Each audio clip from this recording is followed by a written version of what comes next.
یہ لوگ ہم کو اپنا چچا جان کہتے ہیں۔ اتر پردیش کا جو بھی غریب ہے، جو کمزور ہے، جس پر ظالم ظلم کر رہا ہے، اس کا باپ اسدالدین اویسی ہے۔ پوچھ کر آئے اپنے باپ سے کہ کس کو چچا کہنا۔ 2018 میں کیا تم نے یوگی آدتیہ ناتھ کے پاس جا کر بھیک نہیں مانگی کہ مظفر نگر کے کانڈ میں جن تمہارے برادری کے لوگوں پر مسلم مہیلاؤں کا ریپ کرنے کا الزام لگایا گیا تھا، ان پر سے کیس ہٹا لو؟ ہاں، اگر تم سمجھتے ہو کہ غریبوں کا، بے زبانوں کا ساتھ دینا ابا بناتا ہے تو میں تمہارا بھی ابا ہوں، یاد رکھو۔ تم اس طرح کی بزدلوں کی حرکت کر کے سمجھتے ہو کہ اسدالدین اویسی کے قدم ڈگمگائیں گے تو یاد رکھو، موت مجھے روک سکتی، تمہارے یہ اس طرح کی حرکتیں مجھے نہیں روک سکے گی انشاءاللہ تعالی۔ کیا بولے؟ ارے چھوڑیے نا، چھوڑیے، یہ لوگ ہم کو اپنا چچا جان کہتے ہیں۔ اتر پردیش کا جو بھی غریب ہے، جو کمزور ہے، جس پر ظالم ظلم کر رہا ہے، اس کا باپ اسدالدین اویسی ہے۔ اتر پردیش میں جو غریبوں کا خون چوس رہا ہے، اتر پردیش میں جو مہیلاؤں پر ظلم کر رہا ہے، ان کا بھائی اسدالدین اویسی ہے۔ ہاں، اگر تم سمجھتے ہو کہ غریبوں کا، بے زبانوں کا ساتھ دینا ابا بناتا ہے تو میں تمہارا بھی ابا ہوں، یاد رکھو۔ چچا جان ہیں؟ کیا ارادہ کیا ہے تمہارا؟ پوچھ کر آئے اپنے باپ سے کہ کس کو چچا کہنا۔ 2018 میں کیا تم نے یوگی آدتیہ ناتھ کے پاس جا کر بھیک نہیں مانگی کہ مظفر نگر کے کانڈ میں جن تمہارے برادری کے لوگوں پر مسلم مہیلاؤں کا ریپ کرنے کا الزام لگایا گیا تھا، ان پر سے کیس ہٹا لو؟ چچا جان، ارے یاد رکھو، تم میری زبان کا مقابلہ نہیں کر سکو گے کبھی۔ جا کر بھیک مانگتے، اور جب مظفر نگر کا کانڈ چل رہا تھا، جو تمہارے گھر کے سامنے بچی تم کو چچا پکارتی تھی، اس کو کھیتوں میں لے جا کر عزت دھو دی گئی، تو کہاں گئی تمہاری محبت؟ تم کیا گڑ کھا رہے تھے، حقہ مار رہے تھے؟ یہی کا بات، یہ کوئی ابا جان، وہ کوئی چچا جان؟ ارے یہ مدعوں پہ آؤ، بتاؤ کہ 2017 کے چناؤ میں کیا تم نے بی جے پی کا ساتھ نہیں دیا تھا؟ کس کی مہا پنچایت، کس کی کھاد تھی، وہ بتاؤ، بولو میں تو کان میں روئی رکھے گی بھی تو سچائی تمہارے بھیجے میں اتر جائے گی، یاد رکھو۔ میرے عزیز دوستوں اور بزرگوں، مجھے فکر نہیں ہے، مجھے کیا بولتے بولو، جو گالی دینا ہے مجھے دو، مجھے اس کی پرواہ نہیں ہے، کیونکہ میرا ماننا یہ ہے کہ میری عزت دینے والا میرا اللہ ہے، مجھے رزق دینے والا اللہ ہے، مجھے زندہ رکھنے والا اللہ ہے، میری جان لینے والا اللہ ہے۔ اور یہ لوگ جو دل میں آیا بولو، کیونکہ جو بولتا ہے نا وہ اپنے ذہن کی گندگی کو اپنی زبان پر لاتا ہے۔ جتنی دیر میں نے گفتگو کی، ایک بات بتاؤ جو میں نے کسی سماج کے خلاف کہی، بتاؤ آپ، میں نے کسی سماج کے خلاف کوئی بات کہی؟ میں اپنی تکلیف کا اظہار کر رہا ہوں، میں اپنی تکلیف کو، اپنی تکلیف کا اظہار کر رہا ہوں، اپنے مشکلات کو، اپنے انصاف کی بات کر رہا ہوں، تو ان کو پسند نہیں آتا۔ یاد رکھو، تمہاری الفاظ میرے عزم اور حوصلے کے سامنے کوئی معنی نہیں رکھتے۔ تم دنیا کی گالیوں کی ڈکشنری نکال دو، الزامات مجھ پر لگاؤ، مگر میں وعدہ کر رہا ہوں آپ سے کہ اللہ مجھے جب تک زندہ رکھے گا، میں غریب مظلوم عوام کا ساتھ دیتا رہوں گا، انصاف کے لیے لڑتا رہوں گا۔ اللہ جب تک میرے حلق میں سانس رکھے گا، وہ انصاف کا مطالبہ کرتے رہیں گے۔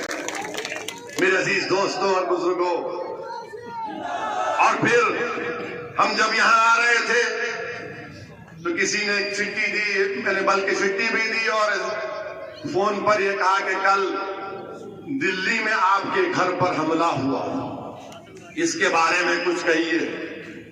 میرے عزیز دوستوں اور بزرگوں، کانپور میں وہ ویڈیو آپ نے دیکھا ہوگا کہ 11 سال کی ایک بچی اپنے ابا کو لپیٹ کر مارنے والوں سے اپنے ابا کو بچا رہی تھی، اپنے ابا کو بچا رہی تھی، اور جب اس کو مارتے ہیں پولیس کی موجودگی میں کانپور میں، اسد الدین اویسی کون سی کھیت کی مولی، جب سرے عام روڈ پر مارا جاتا ہے، اس بچی کے ذہن میں کیا بیٹھا ہوگا کہ میں جب 11 سال کی تھی تو باپ نے میرے ابا کو لپیٹ کر مارنا شروع کر دیا۔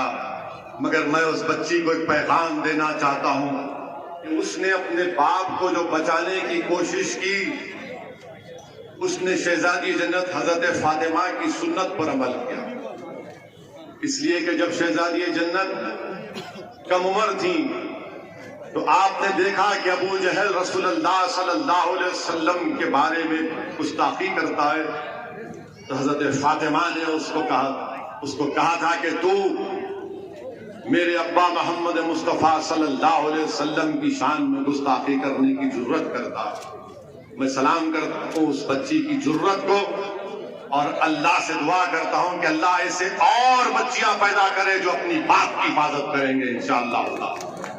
مگر جب وہ حادثہ ہوا تھا اسد الدین اویسی کا کیا گھر، جب مظفر نگر میں 50,000 لوگ اپنے گھر بار کو چھوڑنے مجبور ہو گئے تو میرا ایک گھر کی اس کی کیا قیمت اور اہمیت۔ میرے عزیز دوستوں اور بزرگوں، جب سنبھل میں ہمارے 2 معصوم بیٹے مر گئے جن کا نام بلال اور محمد شہروز، اسد الدین اویسی کے گھر کی کیا قیمت۔ ارے تمہارا گھر آباد ہے تو میرا گھر آباد ہے، تمہاری اولاد اچھی ہے تو میرے گھر میں میری اولاد اچھی رہے گی، تم کو انصاف ملے گا تو مجھے بھی ملے گا۔ مگر میرے گھر پر حملہ، کوئی بات نہیں، تم کیا کیا کرنا چاہے کر لو، میرے قدم ڈگمگانے والے نہیں ہیں، میرے قدم ڈگمگانے والے نہیں ہیں۔ یاد رکھو، اگر تم اس طرح کی بزدلوں کی حرکت کر کے سمجھتے ہو کہ اسد الدین اویسی کے قدم ڈگمگائیں گے تو یاد رکھو، موت مجھے روک سکتی، تمہارے یہ اس طرح کی حرکتیں مجھے نہیں روک سکے گی انشاءاللہ تعالی۔ اور میں آپ سے وعدہ کر کے جا رہا ہوں کہ اللہ سبحانہ و تعالیٰ نے نبی پاک صلی اللہ علیہ وسلم کے صدقے اور طفیل میں اور اہل بیت کے صدقے اور طفیل میں اللہ نے مجھے اگر کچھ بھی صلاحیت دی تو انشاءاللہ تعالیٰ میں دنیا سے جانے سے پہلے ایسے نفوذ چھوڑ کر جاؤں گا کہ سنبھل میں، اتر پردیش میں، پورے بھارت میں اسد الدین اویسی سے بہتر مجلس کے نیتا پیدا ہوں گے انشاءاللہ۔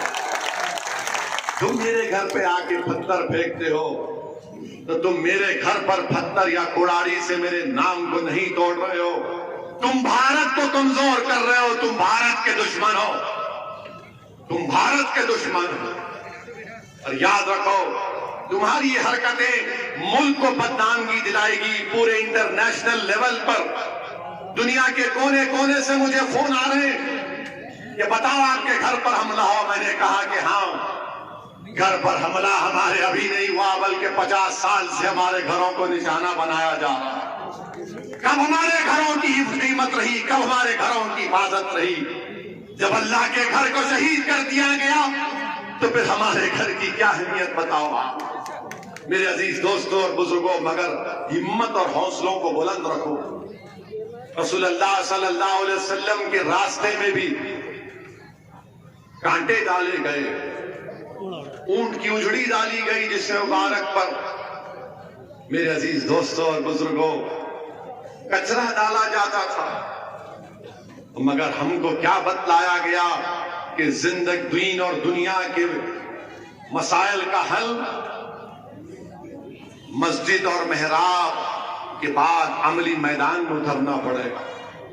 یاد رکھو، صرف دعاؤں پر اکتفا مت کرو میرے عزیز دوستو، دعا خوب کرو اللہ کی بارگاہ میں، راتوں میں اٹھ کر بھیک مانگو کو گڑگڑا کر اللہ سے اور صبح میں اٹھ کر اپنے دعاؤں کی قبولیت کا مظاہرہ دیکھو انشاءاللہ۔ میرے عزیز دوستوں اور بزرگوں، ڈرنے اور گھبرانے کی ہرگز ضرورت نہیں ہے۔ ہم کو اپنے حوصلوں کو بلند رکھنا ہے، بلکہ کربلا کے میدان کو یاد رکھنا ہے۔ لوگ اسد الدین اویسی سے آ کر پوچھتے کہ تم 19% لوگوں کے انصاف کی بات کر رہے ہو، تم کس سے مقابلہ کرنے جا رہے ہو؟ تم کو اندازہ ہے بی جے پی ہے، سنگھ پریوار ہے، سماجوادی ہے، بی ایس پی ہے۔ تو میں کہتا ہوں کہ امام حسین کے سامنے بھی یہ سوال کیا گیا تھا، اور کربلا کے ریگزاروں سے امام حسین کی روح ہم تمام کو پکار کر کہہ رہی ہے کہ حق کی سربلندی کے لیے 72 ان ہزاروں کے لشکر پر قابو پا لیے تھے، ان پر کامیابی حاصل کیے۔ میرے عزیز الدین اویسی سے آ کر پوچھتے کہ تم 19% لوگوں کے انصاف کی بات کر رہے ہو، تم کس سے مقابلہ کرنے جا رہے ہو؟ تم کو اندازہ ہے بی جے پی ہے، سنگھ پریوار ہے، سماجوادی ہے، بی ایس پی ہے۔ تو میں کہتا ہوں کہ امام حسین کے سامنے بھی یہ سوال کیا گیا تھا، اور کربلا کے ریگزاروں سے امام حسین کی روح ہم تمام کو پکار کر کہہ رہی ہے کہ حق کی سربلندی کے لیے 72 ان ہزاروں کے لشکر پر قابو پا لیے تھے، ان پر کامیابی حاصل کیے۔ میرے